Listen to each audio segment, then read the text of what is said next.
Drama here at the Montauk Historical Society. I always like to start out my tours by asking, is everyone visiting, local? Do we have a mix? Local. Local? Awesome. Local. Local? Local. Okay, great. Former locals. Formal, okay. So we've got lots of locals. Does anyone live in a Leisure-ama, or has anyone lived in? Yeah. Okay, great. So we've got some Leisure-ama owners. So we've got a good mix. So hopefully, if you live in a Leisure-ama, or if you've ever been in a Leisure-ama, our exhibit will look pretty on the nose to you. But I do always like to start out a little bit before the Leisure-amas. I like to start out by giving a little bit of a history of the house that we're standing in today. So welcome to the Carl Fisher House. For anyone who might not be familiar with Carl Fisher, he was an entrepreneur and developer from the early 1900s. So he got his start in Indianapolis. So he got to start having his hand with a hand in developing the Indianapolis Motor Speedway. So if anyone is a big Indy 500 fan, we can say thank you, Carl Fisher. From there, he kind of moved on to some other big projects, including the first two cross-country highways, so north to south and east to west. He had a hand in developing those. He was really big in the auto racing industry. And then from there, he kind of moved on to a project that he is most famous for, I would say, which is Miami Beach. So now, if we have any Miami Beach fans or big Florida people in the room, we can also say thank you, Carl Fisher, there. So he is really the person who is responsible for kind of seeing Miami Beach as it was, sort of like a swamp, sort of like a nothing town, and making it into this like really big tourist destination. So he built a lot of infrastructure there, and he really made it into what it is today. And after he saw success down there in the early 1920s in Miami, he had a dream of kind of coming up here to Long Island and kind of hoping to replicate that success out here in Montauk. So he was hoping to make Montauk the Miami Beach of the North. So when he came out here, though, it was pretty much a tiny fishing village. It wasn't at all the way that we know it today. And he really kind of hit the ground running, trying to build infrastructure. He built the Montauk Manor, so that huge hotel in town. You guys are locals, you know it. The Carl Fisher Tower in town. He brought out, we estimate, up to 2,000 workmen to really develop roads, infrastructure, all of that. And this is the house that he built for himself. So in 1927, he built this beautiful house, and it is like a very typical Carl Fisher house of this like grand staircase entrance to kind of a balcony second floor.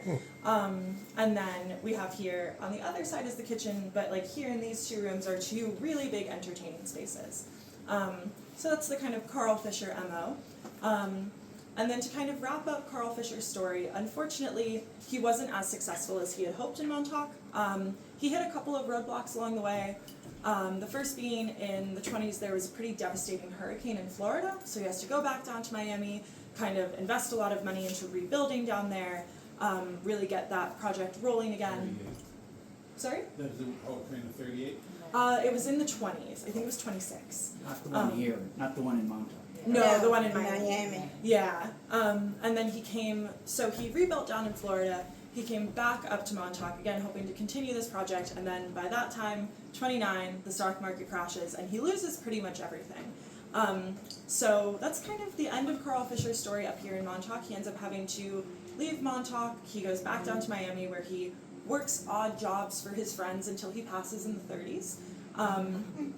His ex-wife has this house until she decides to sell it, and she eventually does, to the Aiken family in the 40s, I believe, and they own this house until 2021, when it was bought by the town of East Hampton using historic preservation funds, and they allow us here at the Montauk Historical Society to operate it. So that's how we all ended up in the Carl Fisher house today. And where I like to kind of bridge that jump from Carl Fisher all the way to the Leisure-amas is that we wanted to put up an exhibit about local history, about a really fun, interesting piece of history that's so unique to Montauk. And even though Carl Fisher didn't have a hand in the Leisure-amas at all, they were 40 years after his time out here in Montauk. I think just given his hopes for Montauk as a tourist town, he would be pretty happy with having such a wonderful kind of second home development. So for anyone who's not familiar with Leisure-amas, they are a second home development out here in Montauk. They were a couple of big names were involved in them. So we have architect Andrew Geller of the Raymond Loewy and William Snaith Company, which is a pretty big Long Island entity, working with Allstate Properties out here selling the homes, and then also working with Macy's, who did the furnishing and a lot of the sales of the homes in their stores, and then General Electric, who provided the appliances. So we've got some big name players in these houses, but if you want to see what it was like when these houses were first opened in the summer of '65, if you want to step back in time with me, come on this way.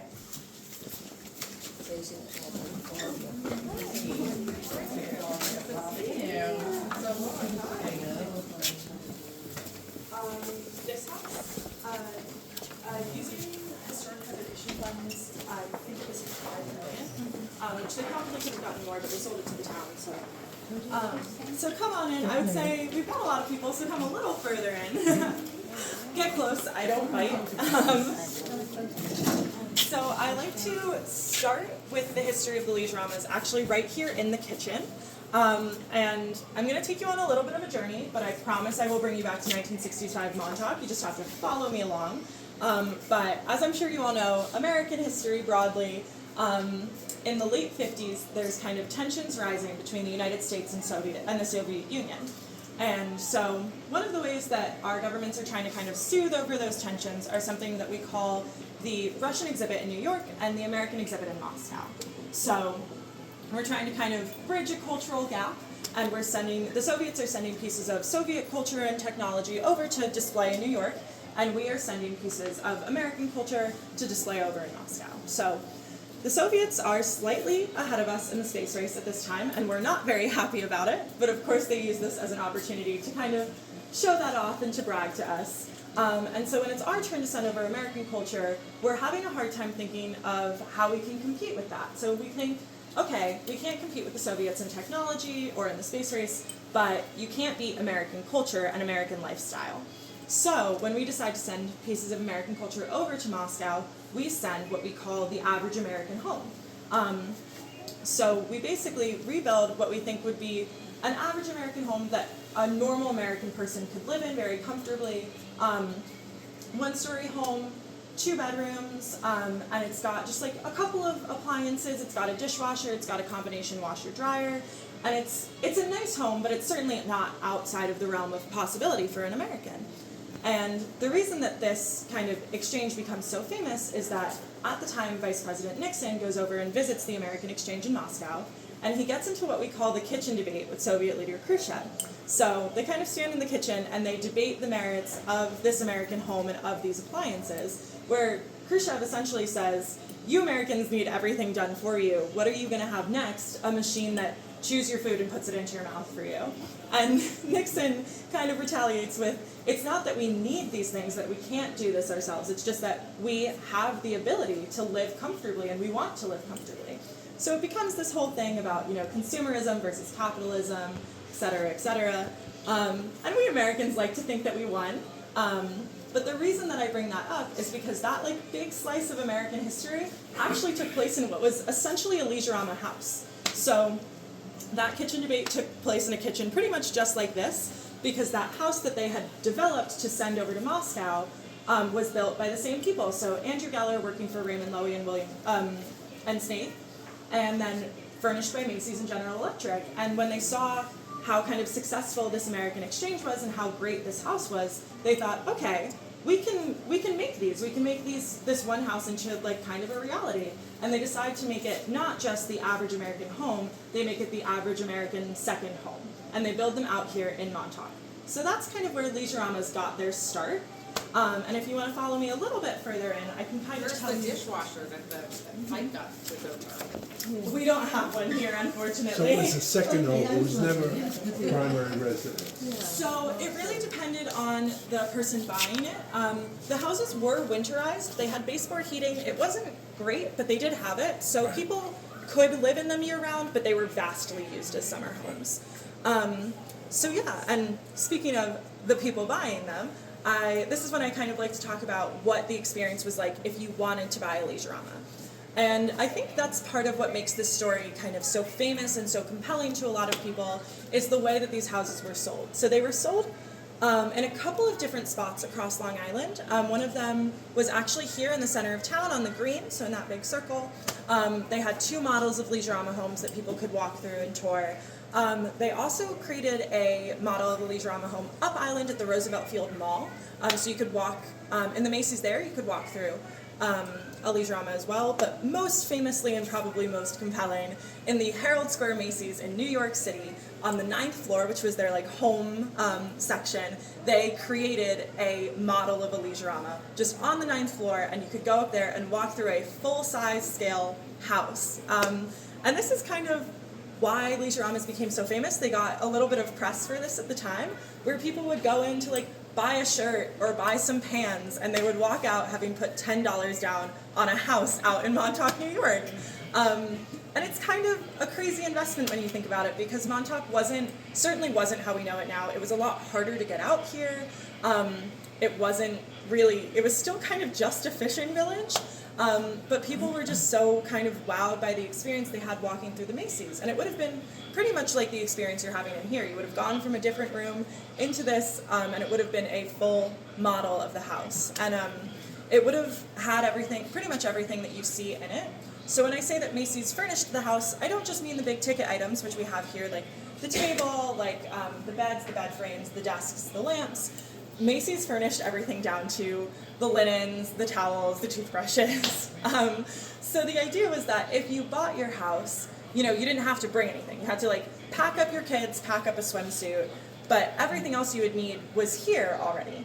And I think that really speaks to the name of Leisure-Rama. It was supposed to be leisurely, it was supposed to be easy, it was supposed to be, a convenient summer experience. So to take you through kind of what that looked like after you walked through the Macy's, if you decided to buy one there. So you would put your $10 down to reserve your spot out here in Montauk.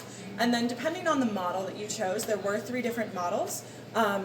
For example, if you chose the middle size, which is the one that we're displaying here, which has 2 bedrooms, these bedrooms would have had walls. We left them open, so they're a little bit easier to see. But 2 bedrooms, and then a Murphy bedroom, which could be open to the den space or kind of closed off, and then kind of the living area, the dining area, and the kitchen.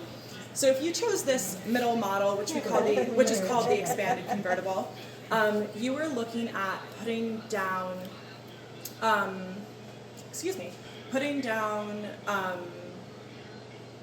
oh my goodness, I've been giving this tour all summer and suddenly I'm blanking on the numbers. That's a little embarrassing. It was about $12,000 in total. You had a down payment and you had a mortgage of what would have been $93 a month for 30 years. So really not terrible. If you were to adjust that for inflation today, this house would have cost about $100,000 today, which is pretty insane, because if you were to sell one today, or if you were looking to buy one today, you would probably spend about $2.2 million on it. So they've definitely increased in value. And so once you bought your Leisure-Rama, got set up with your down payment, your mortgage, you had a couple of choices that you could make. So vastly, the houses were laid out pretty much the same. They had all of the same amenities, but you could choose things like your color scheme. So in this house, if you come over here, you'll see that this was a blue and green color scheme house. There was also, though, green and orange, black and yellow. You had a couple of choices. But then you would get, like I mentioned, it would come furnished with everything. So the plates, the flatware. And then you also got to choose whether or not you wanted to add on a fireplace. So we have a mock fireplace behind us. That would have been about $500 extra. So that's another choice you got to make. You got to choose your lot, which is a pretty nice choice to make. Most of the houses were built out in Culloden Shores. They were built in places where Allstate Realty, which was doing kind of the property sales, already had property. So they had all of Culloden Shores pretty much. So the vast majority of houses are built out there. But a couple of people chose to build their Leisure-Rama out in Heather Hills, out in the Ditch Plain area. So there's a couple floating around. So you can always drive around and you might be like, I think that looks like a Leisure-Rama, and it totally could be. But like I mentioned, most of them are in Culloden Shores. And that really, to take you kind of into what it was like to move into your Leisure-Rama in the summer of '65, which was when they were first opened, that's kind of what people remember so fondly, are these like moving into these like ready to go houses that they just came out here and they could have like a really wonderful summer with their family and really create a community in Culloden Shores of Leisure-Rama owners, of people who kind of grew up out here together. And if you want to hear more about what it was like to be a kid out here, I definitely recommend on our Princess phones back there some oral histories. And then I always do like to shout out kind of our original owners, but especially the Donahue family. Florence Donahue was an original owner. She bought in the 60s, and she kept all of her original furniture, and she, after she passed, her family donated that to us. So this exhibit would not have been possible without them, and we're very thankful to them. And that's why we have the original table, the original bed frame, all of that stuff. So we're really thankful to her and to her family for making this exhibit possible. And I definitely recommend checking out, walking through the rest of the exhibit, looking at all the little pieces of 60s memorabilia, and let me know if you have any questions. I heard that there was another Leisure-Rama development in Florida, but Mason's, you could walk in. yeah, This is- and Have see to it. wear their blue coat. Yes, so I'm not This is I'm not it? exactly sure. This? I've I'd like to get it reupholstered like this. I don't know what. This isn't the same bed. Yes, it is. You could pull it out? I think when you were buying like the Harold Square, I don't think you're allowed to do that here. so I'm not exactly sure about that, but yes, vastly is not to my understanding. Yeah, right?